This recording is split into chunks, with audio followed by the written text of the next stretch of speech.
하나님의 말씀은 사도행전 4장입니다. 신약성경 193쪽쯤입니다. 사도행전 4장 13절부터 22절까지 말씀입니다.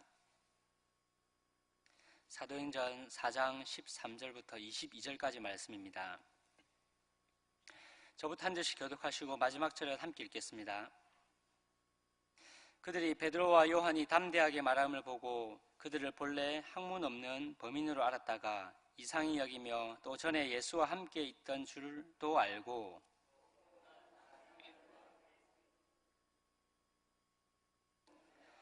명하여 공회에서 나가라 하고 서로 의논하여 이르되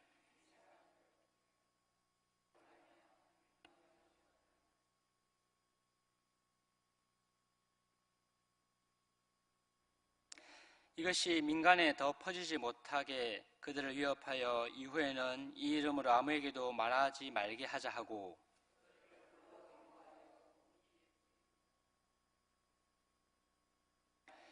베드로와 요한이 대답하여 이르되 하나님 앞에서 너희의 말을 듣는 것이 하나님의 말씀을 듣는 것보다 옳은가 판단하라.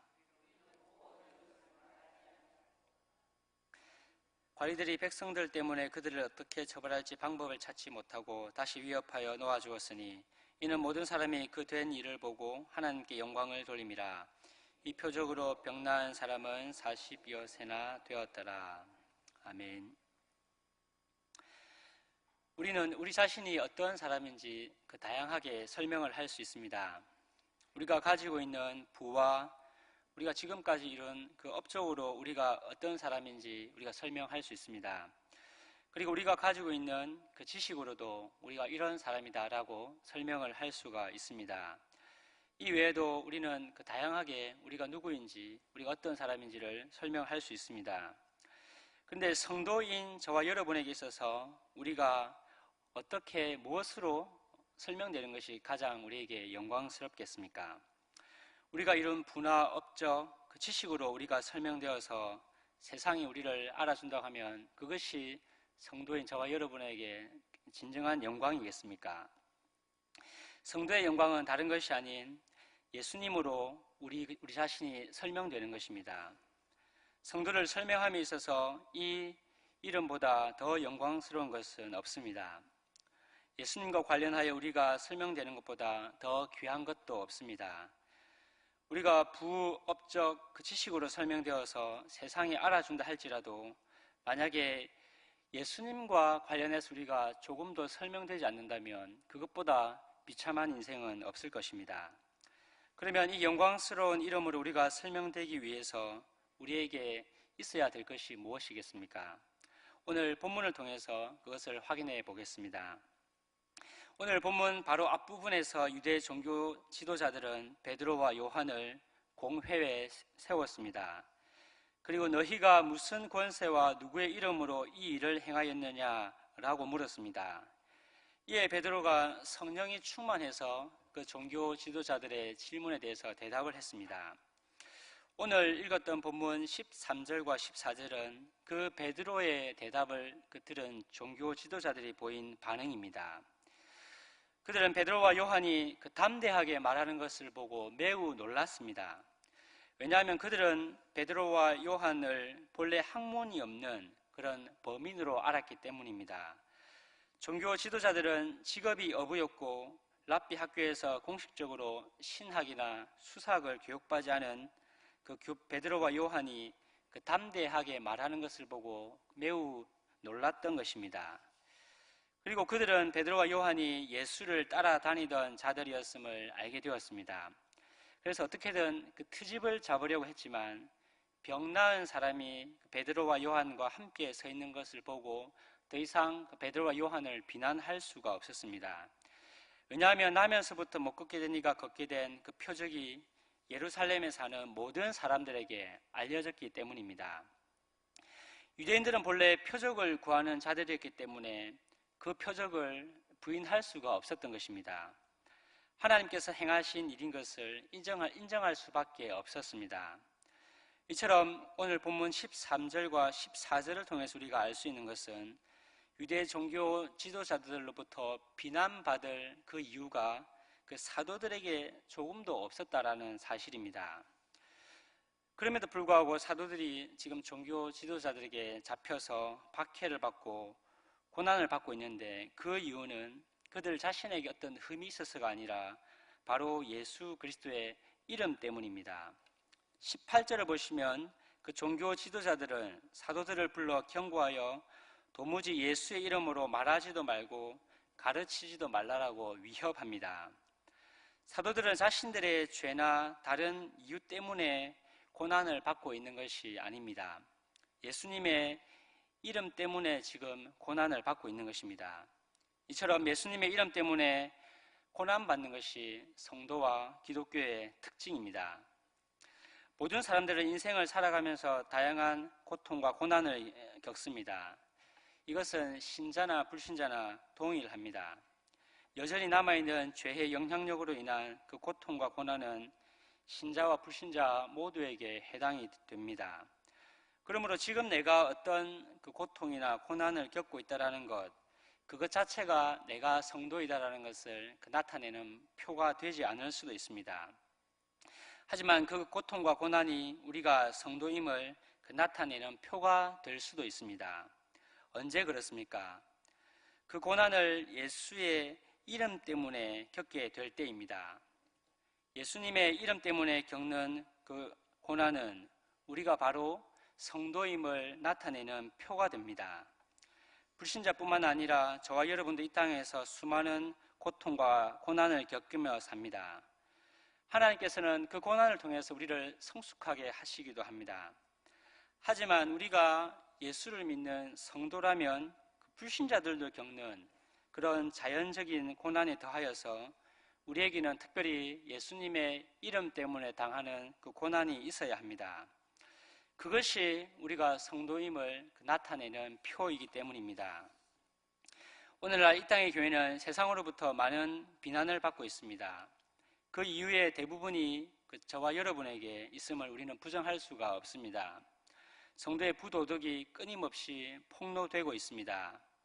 이전에는 그런 문제들을 일으키는 자들이 이단이나 사이비 집단에 속한 자들일 것이다라고 우리는 스스로 위안을 삼았습니다.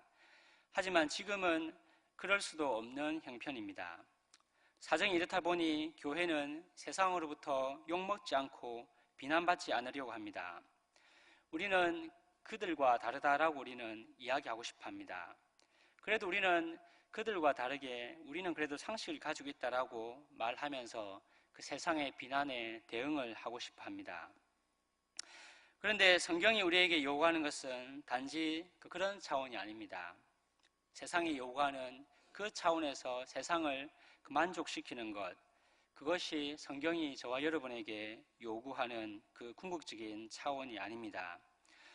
우리는 그들과 다르게 상식 있고 윤리와 도덕이 있다 하므로 그 비난에서 제외되는 것이 우리의 성도의 표이며 성도의 삶의 궁극적인 목표이다라고 우리가 생각할 수 있지만 사실은 그것이 우리에게 있어서 궁극적인 목표가 아닙니다. 물론 그것도 어느 정도 포함될 수는 있을 것입니다.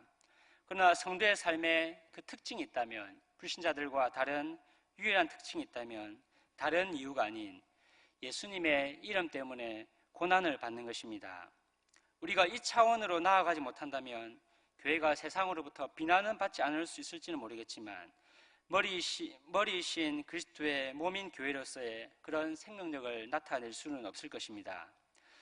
그러면 예수님의 이름 때문에 고난받는 삶이란 어떤 것이겠습니까? 최소한 우리나라에서는 예수님을 믿는 것 때문에 그 물리적인 박해를 받지는 않습니다. 그러므로 우리가 예수님의 이름 때문에 받아야 할 그 고난이 있다면 그것은 예수님의 이름 때문에 우리가 죄를 고소하지 않는 것이 하나의 이유가 될 것입니다. 유대 종교 지도자들이 자신들의 기득권과 죄를 고소할 다른 이름을 구하였던 것처럼 이 세상도 끊임없이 자신들이 누리고 있는 그 기득권을 유지하기 위해서 죄를 고수합니다. 많은 사람들이 정의를 이야기하지만 그 정의라는 그 잣대가 다른 사람이 아닌 자기 자신에게 적용이 되면 아마 그 또한 그 정의를 달가워하지 않을 것입니다.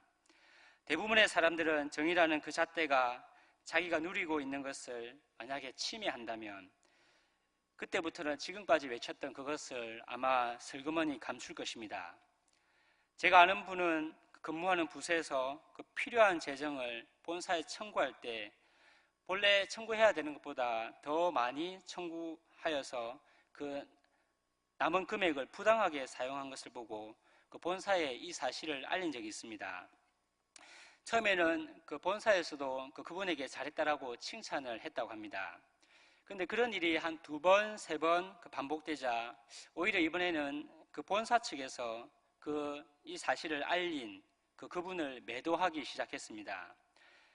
그 이유는 이 친구는 나중에 만약에 우리가 그 본사에서도 만약에 비리가 생긴다면 우리조차도 폭로할 친구다라고 이렇게 판단했기 때문이라고 들었습니다.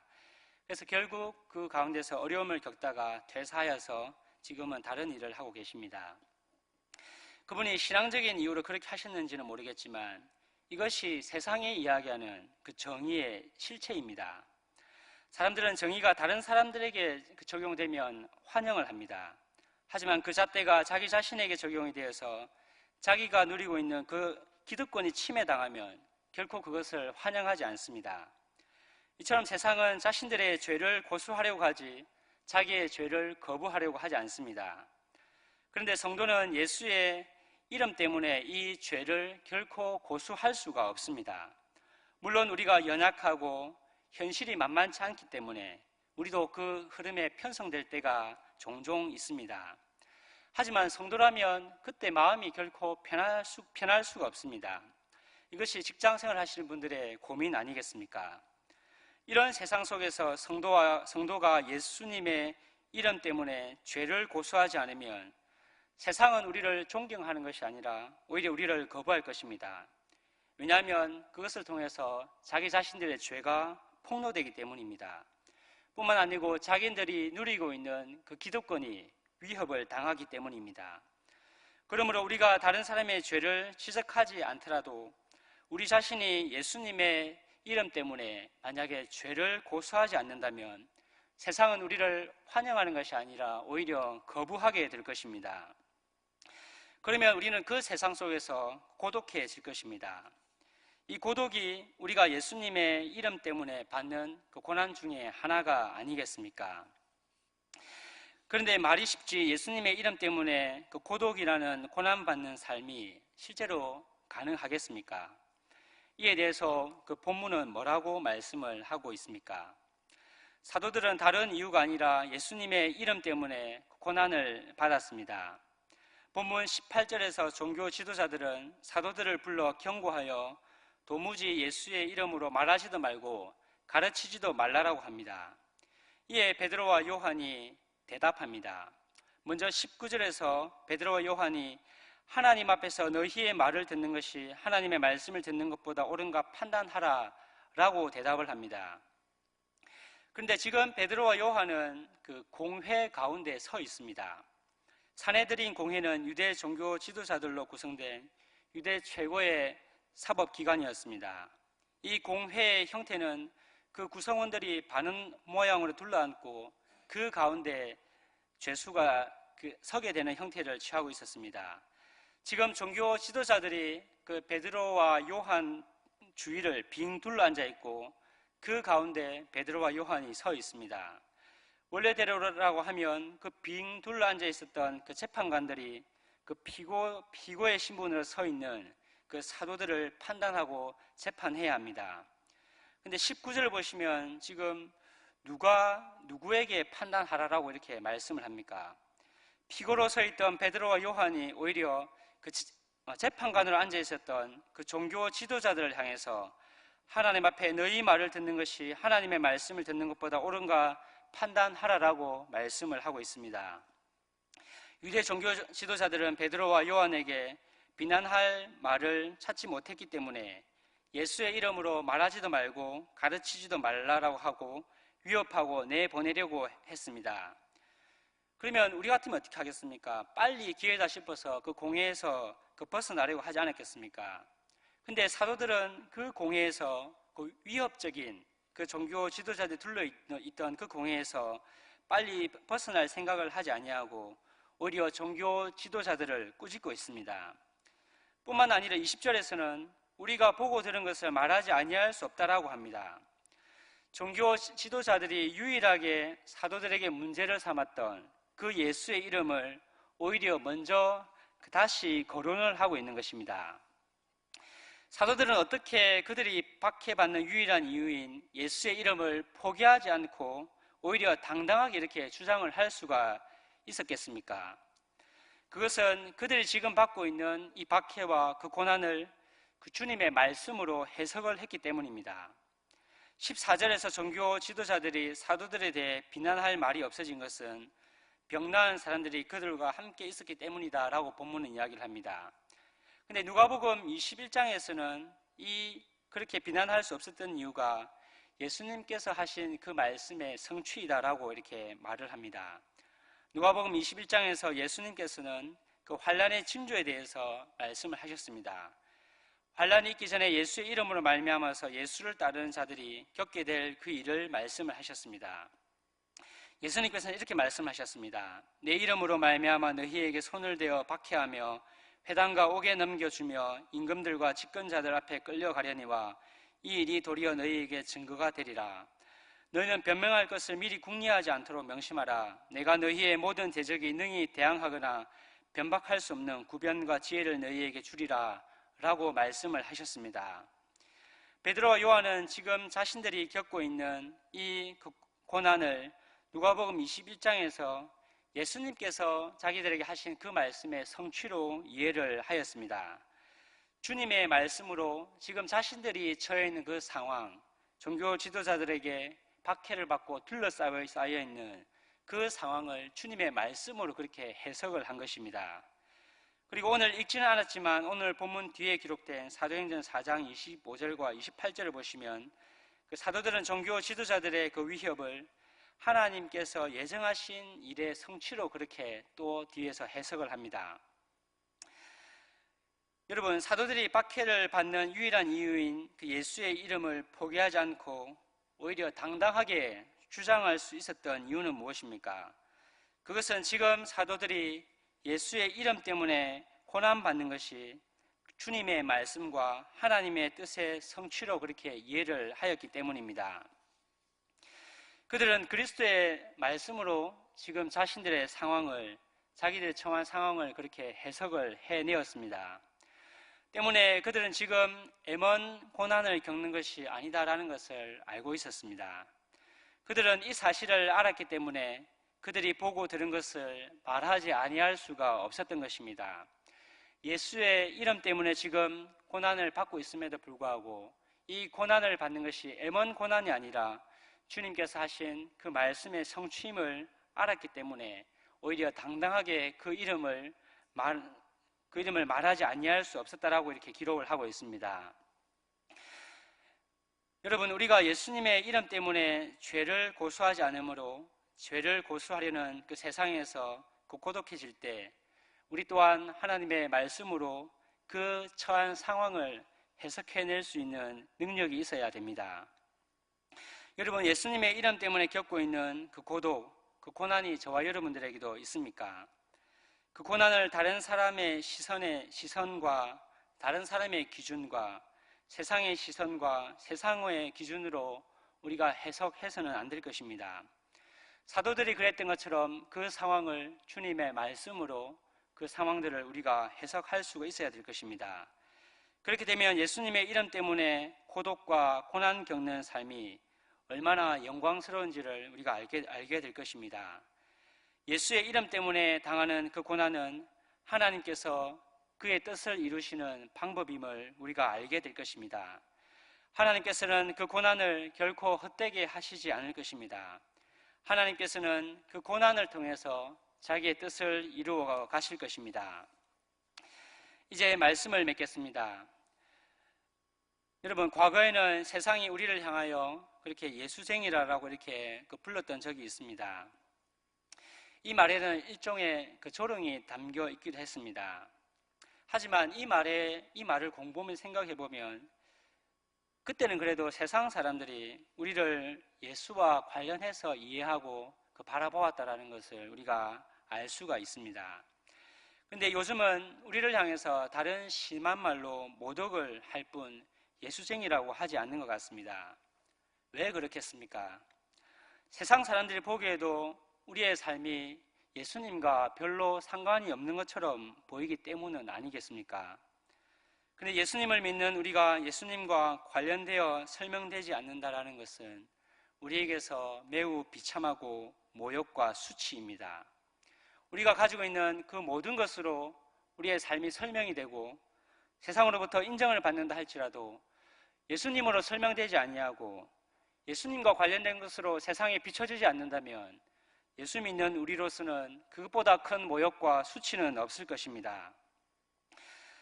저와 여러분의 삶이 우리 주님과 관련이 있기를 바랍니다. 예수님의 이름 때문에 우리가 독선적인 삶을 사는 것이 아니라 우리가 죄를 고소하지 않는 삶을 살기를 바랍니다. 사도들은 자신들에게 어떤 흠이 있지 않았습니다. 다만 예수님의 이름 때문에 그 고난을 받았습니다.